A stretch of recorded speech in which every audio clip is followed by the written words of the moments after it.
Boneless chicken വെച്ചിട്ടുള്ള ഒരു easy ആയുള്ള റെസിപ്പിയാണ് കേട്ടോ ഇന്ന് ഞാനിവിടെ കാണിക്കുന്നത്. സ്റ്റാർട്ടറായിട്ടൊക്കെ യൂസ് ചെയ്യാനായിട്ട് നല്ലതാണ്. കുറച്ച് എരിവും മധുരവും ഒക്കെ ആയിട്ടുള്ള ഒരു അടിപൊളി ചിക്കൻ്റെ റെസിപ്പിയാണ് കേട്ടോ. അതിനുവേണ്ടി ഞാനിവിടെ എടുത്തിരിക്കുന്ന ചിക്കൻ്റെ ബ്രസ്റ്റാണ്. ഒരു 3 പീസ് ചിക്കൻ്റെ ബ്രസ്റ്റ് ഇതുപോലെ ചെറിയ ചെറിയ കഷ്ണങ്ങളാക്കി കട്ട് ചെയ്തെടുത്തിട്ടുണ്ട് കേട്ടോ. ഞാൻ കട്ട് ചെയ്തെടുത്ത് വെള്ളം എല്ലാം പോകാൻ വേണ്ടിയിട്ട് ഒരു അരിപ്പയിൽ അങ്ങ് വെച്ചിട്ടാണ് കേട്ടോ. വെള്ളം എല്ലാം കംപ്ലീറ്റ് മാറിയ ശേഷമാണ് നമുക്കിത് ഉണ്ടാക്കേണ്ടത്. ഇതിലേക്ക് 2 ടേബിൾ സ്പൂണോളം ജിഞ്ചർ ഗാർലിക് പേസ്റ്റ് ഇട്ട് കൊടുത്തു. പിന്നെ ആവശ്യത്തിന് ഉപ്പും കുറച്ച് കുരുമുളകിൻ്റെ പൊടിയും കൂടെ ചേർത്ത് കൊടുത്തിട്ട് 1 ടേബിൾ സ്പൂണോളം കുരുമുളകിൻ്റെ പൊടി, 2 ടീസ്പൂണ് സോയാ സോസും ചേർത്ത് കൊടുത്തു. ഇതെല്ലാം കൂടെ കൂടി നമുക്ക് നന്നായിട്ടൊന്ന് മിക്സ് ചെയ്ത് കൊടുക്കണം. പിന്നെ ഉപ്പ് ചേർക്കുമ്പോൾ സോയാ സോസിന് ഉപ്പുള്ളതാണെങ്കിൽ അത് അനുസരിച്ച് വേണം കേട്ടോ ഉപ്പ് ചേർക്കുന്നതിന് വേണ്ടിയിട്ട്. അതിനുശേഷം ഒരു 5 മിനിറ്റ് ഞാൻ മാറ്റി വെച്ചു. പിന്നെ അതിലേക്ക് ഒരു 2 ടേബിൾ സ്പൂണോളം കോൺഫ്ലവർ ചേർത്ത് കൊടുത്തിട്ടുണ്ട്.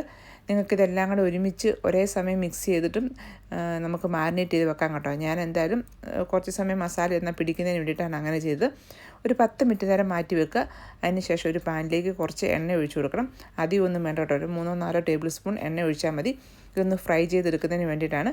നമ്മൾ ജസ്റ്റ് തിരിച്ച് മറിച്ച് വിട്ടിട്ടാണ് കേട്ടോ ഫ്രൈ ചെയ്തെടുക്കുന്നത്. അല്ലാതെ ഒത്തിരി അങ്ങോട്ട് ഡീപ് ഫ്രൈ ഒന്നും ചെയ്തെടുക്കേണ്ട ആവശ്യമില്ല. പിന്നെ അതുപോലെ തന്നെ നമ്മൾ ഫ്രൈ ചെയ്യുമ്പോൾ ഒത്തിരി ഹാർഡായിട്ട് പോകല്, ഒത്തിരി അങ്ങോട്ട് ഫ്രൈ ചെയ്തെടുക്കുകയും വേണ്ട കേട്ടോ. ചിക്കൻ ഒന്ന് വെന്ത് കിട്ടിയാൽ മതി. അപ്പോൾ ഇത് ഒരു സൈഡായിട്ടുണ്ട്. അപ്പോൾ നമുക്ക് തിരിച്ചിട്ട് കൊടുത്തിട്ട് ഇതുപോലെ ഒന്ന് ഫ്രൈ ചെയ്തെടുക്കാം. ഈ സമയം കൊണ്ട് നമുക്കൊരു സോസ് റെഡിയാക്കി എടുക്കണം. അതിന് വേണ്ടിയിട്ട് ഒരു ബൗളിലേക്ക് ഞാൻ 1 ടേബിൾ സ്പൂൺ സോയാ സോസ് എടുത്തിട്ടുണ്ട്.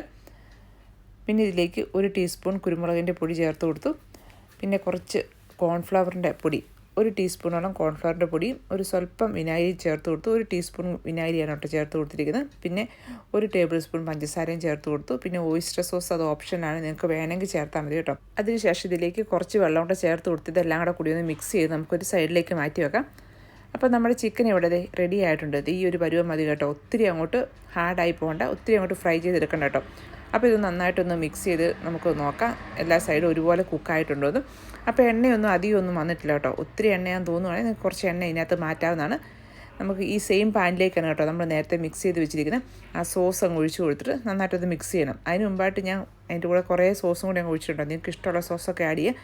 ഞാൻ കുറച്ച് ടൊമാറ്റോ കെച്ചപ്പും ഗാർലിക് സോസും ഹോട്ട് സോസും ഇതെല്ലാം ചേർത്ത് കൊടുത്തിട്ടുണ്ട്. ഇതെല്ലാം കൂടെ കൂടി നന്നായിട്ടൊന്ന് മിക്സ് ചെയ്തിട്ടുണ്ട്. ഇതെല്ലാം ചേർക്കുമ്പോൾ ഒരു പ്രത്യേക ടേസ്റ്റാണ് കേട്ടോ. അതുകൊണ്ടാണ് ഞാൻ ഇതെല്ലാം കൂടെ ചേർത്ത് കൊടുത്തിരിക്കുന്നത്. ഇനി ഇതെല്ലാം കൂടെ കൂടി നന്നായിട്ടൊന്ന് മിക്സ് ചെയ്തെടുക്കുക. അവസാനമായിട്ട് നമുക്ക് കുറച്ച് ക്രഷ്ഡ് ചില്ലിയും കൂടെ ചേർത്ത് കൊടുക്കണം കേട്ടോ. നിങ്ങൾക്ക് എരിവ് എന്തോരാണോ വേണ്ട അതനുസരിച്ചുള്ള ക്രഷ്ഡ് ചില്ലിയാണ് ചേർത്ത് കൊടുക്കേണ്ടത്. ഇത്തിരി എരിവൊക്കെ ഉള്ളതാണ് കേട്ടോ നല്ലത്. പിന്നെ അവസാനമായിട്ട് ഞാൻ കുറച്ച് നമ്മുടെ വെളുത്ത എള്ള് അതും കൂടി ഇട്ട് കൊടുത്തിട്ടുണ്ട്. എള്ള് എപ്പോഴും ഹെൽത്തി ആണല്ലോ. അപ്പോൾ ഇതെല്ലാം കൂടെ ചേർത്ത് കൊടുത്തിട്ട് ഒന്ന് മിക്സ് ചെയ്തെടുത്തിട്ടുണ്ട്. അപ്പോൾ നമ്മുടെ ഈ ഒരു ചൈനക്കാരുടെ റെസിപ്പി എന്നൊക്കെ പറയാം. അപ്പോൾ അതിനകത്ത് ഞാൻ കുറേ സോസൊക്കെ എക്സ്ട്രാ ചേർത്തിട്ടുണ്ട്. എന്തായാലും പിള്ളേർക്കും വലിയവർക്കും ഒക്കെ ഇഷ്ടപ്പെടുന്ന ഒരു ടേസ്റ്റ് തന്നെയാണ് കേട്ടോ. അപ്പോൾ നിങ്ങൾക്ക് എപ്പോഴെങ്കിലുമൊക്കെ ചിക്കൻ ബോൺലെസ് ചിക്കൻ കയ്യിലുണ്ടെങ്കിൽ ഇതുപോലെ ഒന്ന് ട്രൈ ചെയ്ത് നോക്കണേ. പിന്നെ ആരെങ്കിലും ഗസ്റ്റൊക്കെ വരുവാണെങ്കിൽ സ്റ്റാർട്ടായിട്ട് കൊടുക്കാൻ നല്ലതല്ലേ. അപ്പോൾ ട്രൈ ചെയ്ത് നോക്കിയിട്ട് നിങ്ങളുടെ അഭിപ്രായം കമൻറ്റ് ചെയ്യണേ.